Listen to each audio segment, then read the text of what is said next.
ओम नमः शिवाय। आप सभी मित्रों का मैं मुकेश कुमार मिश्र पुनः अपने चैनल एस्ट्रोलॉजी एंड आयुर्वेदा में हार्दिक अभिनंदन करता हूं। और आज आप लोगों के समक्ष एक विशेष टॉपिक को लेकर के आया हूं जिसका संबंध आपके संपूर्ण जीवन से है, क्योंकि जब तक आप जिंदा रहेंगे तब तक भोजन करेंगे और भोजन ही आज के टॉपिक का नाम है। भोजन का आयुर्वेद शास्त्र में भी महत्व है, ज्योतिष शास्त्र में भी महत्व है, मेडिकल साइंस में भी महत्व है। अतः आज के टॉपिक को अच्छी तरह से सुने और उस टॉपिक को सुन करके अपने जीवन में एक विशेष प्रकार के आनंद की अनुभूति चाहते हैं तो इस भोजन को आनंद से करने का प्रयास करें। कैसे करना चाहिए, कब करना चाहिए, भोजन क्यों करना चाहिए, इन तमाम बातों की जानकारी देंगे। इसके अलावा भोजन की क्या दिशा होना चाहिए, भोजन करते वक्त क्या करना चाहिए, भोजन का क्या मंत्र होता है, समय के हिसाब से हम प्रयास करेंगे ज़्यादा से ज़्यादा चीज़ों को आपको साधारण शब्दों में बताएं। अब टॉपिक पर आते हैं कि भोजन क्यों करना चाहिए। नंबर 1 क्वेश्चन यही है कि भोजन क्यों करना चाहिए। तो मानव शरीर में एक प्राण वायु होती है जिसको जिंदा रखने के लिए ऊर्जा की जरूरत होती है और ऊर्जा के उत्पादन के लिए भोजन करना जरूरी है। जब तक आप भोजन नहीं करेंगे तो ऊर्जा कैसे क्रिएट होगा। इसीलिए प्राण वायु को जिंदा रखने के लिए आपको भोजन करना ही पड़ेगा, नंबर 1। सेकेंड चीज आता है कि भोजन अब कब करना चाहिए। तो शास्त्र कहता है कि आपके शरीर में एक अग्नि होती है जिसे जठर अग्नि कहा जाता है और जठर अग्नि ही आपके शरीर में भूख को उत्पन्न करता है। तो जब भूख लगे तब आप भोजन कर सकते हैं, एक चीज हो गया। इसके अलावा है कि इसका टाइमिंग क्या होना चाहिए। तो टाइमिंग के चूंकि अग्नि का उत्पादन सूर्य करता है और आपके पूर्ण शरीर का जो स्वामी है अग्नि का वो सूर्य ही है। तो सूर्य जब तक उगे रहेंगे उस बीच में अगर करेंगे आप भोजन तो आपके शरीर में ऊर्जा का उत्पादन अच्छी तरह से होगा, माने पाचन अच्छी तरह से होगा तो अच्छे प्रकार के मिनरल्स बनेंगे। इसीलिए जब भी भोजन करें तो सूर्योदय और सूर्यास्त के बीच में ही करने का प्रयास करें। इसके अलावा अगर आप करेंगे तो होगा क्या, आपके शरीर में जो अग्नि का स्टोरेज है उसमें से खर्च होगा। तो खर्च होगा तो ऑटोमेटिकली और जो सूर्य का चीज है उसमें आपको विशेष फल नहीं मिलेगा। अतः मेरा ये कहना है, शास्त्र का ये कहना है, चरक संहिता लीजिए, वाग्भट संहिता लीजिए, किसी भी संहिता को देखिएगा तो बताता है कि सूर्योदय से और सूर्यास्त के बीच में ही करते थे। और इसका एग्जाम्पल भी है कि पूर्व के जमाने में, आज 25-50 साल पहले की जब देखेंगे सिस्टम को, तो उस जमाने में लोग सुबेरे उठते थे और रात को जल्दी सो जाते थे और जल्दी भोजन करके रहते थे। तो कितनी प्रकार की स्वस्थता होती है। और आज जब हम इस चीजों को भूलते जा रहे हैं तो देखते हैं कि हम लोग इतनी खर्चा भी करते हैं शरीर पर, इतने प्रकार के चीज खाते हैं, लेकिन शरीर में किसी को जो है ना ताजगी नहीं है। लगते हैं कि 40 साल में 60 साल के हो गए और 80 साल का व्यक्ति पहले के जमाने में सब काम करता था। अतः मित्रों, धैर्य पूर्वक हम जो तरीका बताते हैं उसे अपनाने की कोशिश कीजिए। वैज्ञानिक युग है लेकिन इसमें इसको पालन किया जा सकता है। अतः अब दूसरा टॉपिक पर आते हैं कि भोजन करते समय किन किन बातों का विशेष ध्यान रखना चाहिए। तो सबसे पहले भोजन का तो टाइमिंग हम ये बता देते हैं कि सूर्योदय से लेकर के 2 से 3 घंटा के बीच में अगर भोजन कर लें तो सबसे उपयुक्त समय है। इसके अलावा भोजन कितनी बार करना चाहिए, तो 2 से 3 बार अगर भोजन करें तो चूंकि भोजन को विज्ञान कहता है कि पचने में मोटा मोटी 6 घंटा लगता है और 24 घंटा का दिन रात होता है, तो उसमें 7 घंटा 8 घंटा तो हम लोग सोते ही हैं। तो अतः 2 बार से 3 बार तक भोजन किया जा सकता है। अब इसमें यह चीज बताता है शास्त्र कि भोजन में 3 चीजों का विशेष ध्यान रखना चाहिए। पहला चीज है ऋतु भूख, उसके बाद हित भूख और तीसरा है मित भूख। अब इसकी डिस्कशन करते हैं। ऋतु भूख मतलब होता है कि ऋतु के अनुसार अपने भोजन का सिलेक्शन करें। अगर आम का सीजन है तो आम खाइए, अगर गेहूं का सीजन है तो गेहूं खाइए, चावल का सीजन है तो चावल खाइए, परवल का सीजन है तो परवल खाइए। बेमौसम अगर कोई चीज आप खाते हैं तो आपके शरीर में उस चीज का जो है ना फल विशेष नहीं मिलता है, क्योंकि शरीर जो चलता है वो मिनरल्स को पचाने के लिए विशेष प्रकार का एक हार्मोन क्रिएट करता है और हार्मोन क्रिएट होता है आपके समय समय पर बदलता रहता है। इंजाइम्स जिसको आप कहते हैं ना, इंजाइम्स, तो शरीर को पचाने के लिए इंजाइम्स की जरूरत होती है और इंजाइम्स मौसम के हिसाब से, ऋतु के हिसाब से वो बनता बिगड़ता रहता है। तो जिस समय जिस ऋतु का मौसम होता है शरीर में उस इंजाइम की प्रचुरता होती है। अतः ऋतु के हिसाब से ही भोजन करें, पहला चीज। सेकेंड चीज इसमें ये आता है कि ऋतु भूख के बाद हित भूख। हित मतलब होता है आपकी प्रकृति क्या है, नेचर ऑफ बॉडी क्या है। जैसे कोई आदमी पित्त प्रकृति का है, उसको अगर गर्म चीज करेंगे, तामसिक चीज देंगे, क्या होगा, उसकी गर्मी और बढ़ जाएगी। तो ऐसे लोगों को हित भूख में क्या करना है कि जो गर्म प्रकृति के लोग हों उन्हें गर्म सामान नहीं खाना, उनको ठंडा प्रकृति का सामान खाना है। पित्त प्रकृति के लोग हैं जो जिनको गुस्सा ज्यादा आता है, तो पित्त प्रकृति के लोगों को ये ध्यान रखना है कि उनको गर्म चीज, जैसे मांस मांसाहार, इसके अलावा आपको जो है ना लाल मिर्च, ज़्यादा मसाला, ये सब चीज़ नहीं देना है। इसके अलावा जो व्यक्ति कफ प्रकृति के हैं उनको कफ युक्त सामान नहीं खाना है। उन लोगों को क्या खाना है, तो वैसा सामान खाना है जो गर्मी देता हो शरीर में। जैसे कफ प्रकृति वाला फ्रीज का सामान खाएगा, या रात को दही खा लेगा, या इस प्रकार के आइसक्रीम खा लेंगे, तो उनके बॉडी में क्या होगा कि कफ ज़्यादा बढ़ जाएगा, तो ऑटोमेटिकली बीमार हो जाएंगे। तो ये हित भुक में इसी चीज। इसके बाद कोई आदमी वायु प्रकृति का है और वायु को बढ़ाने वाले सामानों को अगर ज्यादा प्रयोग करेंगे, ज्यादा मटर का प्रयोग कर लेंगे, या फिर ज्यादा आपको गैस बनने वाला कोई भी सामान जो होता है, ज्यादा गोभी खा लेंगे या ज्यादा बैगन खा लेंगे, ज्यादा चावल खा लेंगे, तो गैस ज्यादा बनेगा। तो उन लोगों को ये प्रयास करना है कि वैसा सामान जिसकी गैस कम बने, वैसा सामान का प्रयोग करना है। ये दो चीज हो गया। अब तीसरा होता मित भूख। मित भूख मतलब होता है कि आपके शरीर में जो ब्लाडर है आपका, उसकी कैपेसिटी मान के चलिए कि 300-400 ग्राम रखने की है। ऊपर से आप 1 किलो अगर दे देंगे तो क्या होगा, वो गड़बड़ाएगा। तो समय परिस्थिति के हिसाब से अपने शरीर को जितनी जरूरत है उतना ही दीजिए, और जितना भोजन करने की इच्छा हो उससे थोड़ा सा कम ही खाइए। इसके अलावा ये ध्यान रखना है कि भोजन करने से पूर्व क्या क्या आप तैयारी करनी है। सबसे पहले तो ये ध्यान रखना है कि भोजन करने का जो समय हो वो सूर्योदय में से 2 घंटा 3 घंटा के बाद तक आप भोजन कर लीजिए। और एक चीज शास्त्र बताता है कि सुबह का आहार डट कर, दिन का आहार बचकर और शाम का आहार संभल कर करना चाहिए। पूर्वजों का ये कहा गया है। सुबह का आहार राजा की तरह खाइए, मतलब डट कर खाइए, और उसके बाद का जो आहार है उससे हल्का होना चाहिए, और शाम का आहार उससे भी हल्का होना चाहिए।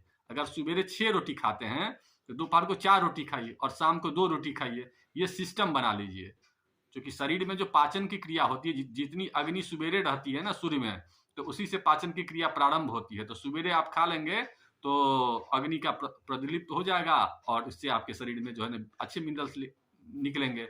अब इसके बाद जो चर्चा करते हैं कि जब आप बैठते हैं तो बैठने का पोजीशन क्या होना चाहिए। बैठने का ये पोजीशन 2 पोजीशन होता है।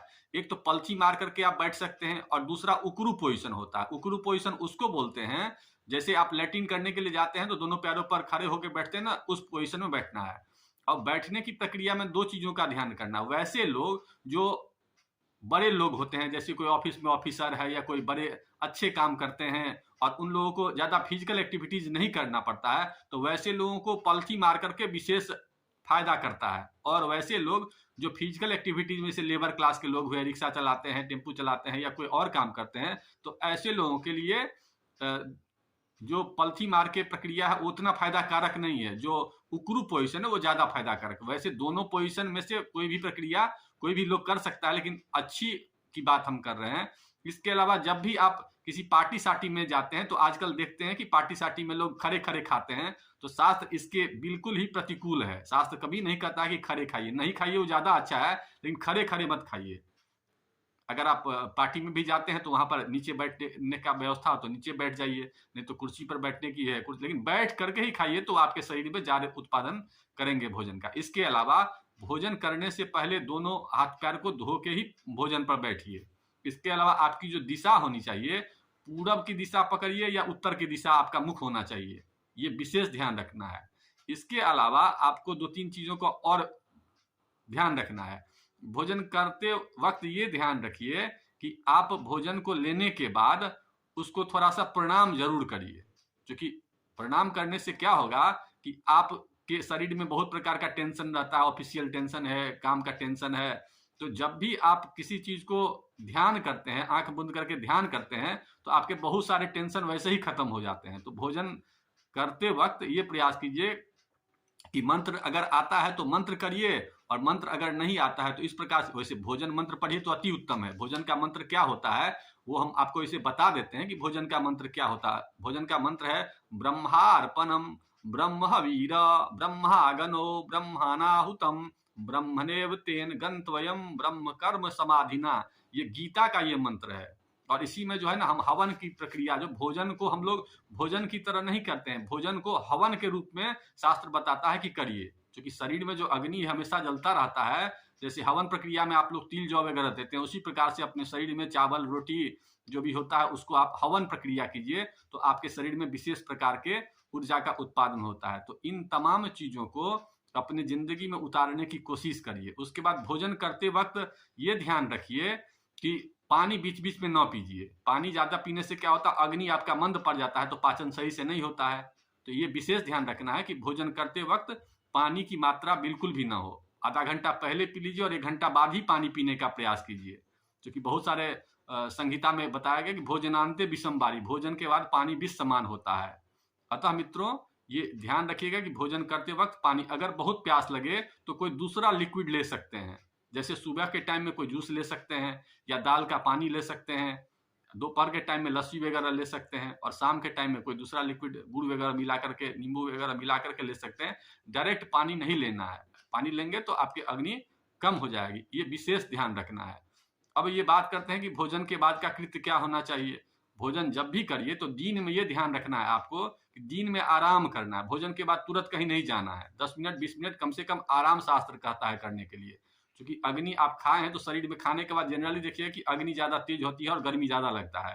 तो वैसे पोजीशन में थोड़ा सा 15 मिनट 20 मिनट आराम कर लेना है, उसके बाद ही किसी काम को करने की कोशिश करिए। और रात के भोजन में बताता है कि रात को जब भोजन करिए तो अग्नि चूंकि डाउन होती है, तो वैसे पोजीशन में बताता है कि सोने से 2 से 3 घंटा पहले आपका रात का भोजन हो जाना चाहिए, तभी आप जो है ना कोई काम करिए। जैसे आप 10 बजे सोते हैं तो मैक्सिमम 7 बजे 8 बजे तक आप भोजन कर लीजिए, 2-3 घंटा चलिए, बीच में ना अग्नि क्रिया होगी, मैंने चलने फिरने से क्या होगा, अग्नि क्रिएट होगा, तो शरीर में जो अग्नि का उत्पादन होगा तो भोजन को पचाने में विशेष फायदा कारक होगा।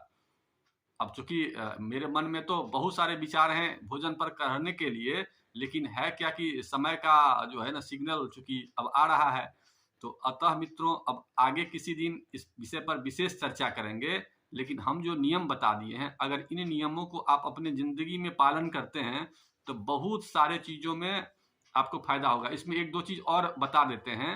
भोजन के बाद 2 चीज का विशेष ध्यान रखना है। भोजन जब भी करिए तो उसके बाद पेशाब जरूर करिए। ये शास्त्र कहता है कि भोजन के बाद पेशाब करने से आपकी बहुत सारी समस्याएं जो है ना वो सही हो जाती है। एक तो ये बात, और भोजन करने के बाद अगर आप ज्यादा भोजन कर लिए हैं तो उसके लिए शास्त्र एक बात बताता है कि वो मंत्र पढ़िए। वो मंत्र जो है ना बहुत ही अच्छा है, बहुत सरल है, और आप लोग भोजन करने के बाद अगर ज्यादा भोजन कर लिए हैं तो अपने पेट पर इन मंत्रों का जो है ना प्रयोग करिए। मंत्र है अगस्त्यम वेन्तयम च शनिम च वडवानलम अन्यस परिणमार्थम स्मरेद भीमम च पंचमम। इस मंत्र को आप पढ़ करके और अपने पेट पर 2 से 3 बार अगर घुमा दीजिएगा तो कितना भी भोजन आप कर लिए होइएगा तो इससे आपके पाचन तंत्र की जो है ना प्रवृत्ति तेज हो जाएगी।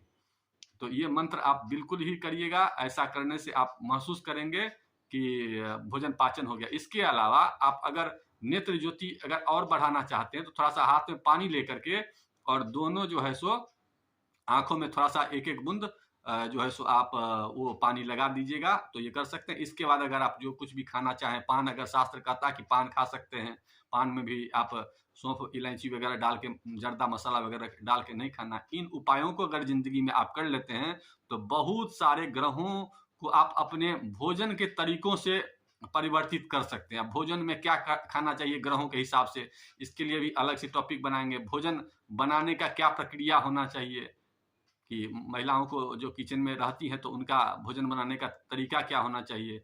इस प्रकार की बहुत सारी बातें हमारे मन में है। तो आप लोग के मन में भी अगर कोई विचार हो तो कमेंट बॉक्स में डालिए। और आज का पोस्ट कैसा लगा इसको जरूर ही, अगर अच्छा लगा तो लाइक करिए और अपने मित्रों को आमंत्रित कीजिए, क्योंकि एक ऐसा पोस्ट है जो आपके मित्रों को भी, जो लोग बराबर बीमार रहते हैं, इन सिस्टम को अगर फॉलो करने लगेंगे तो बहुत सी बीमारियां केवल खान पान से, रहन सहन से ठीक हो सकता है। अब आप लोगों ने पोस्ट देखा, इसके लिए बहुत बहुत धन्यवाद। और अगले पोस्ट में किसी अच्छे विषय को लेकर के मिलते हैं। ओम नमः शिवाय।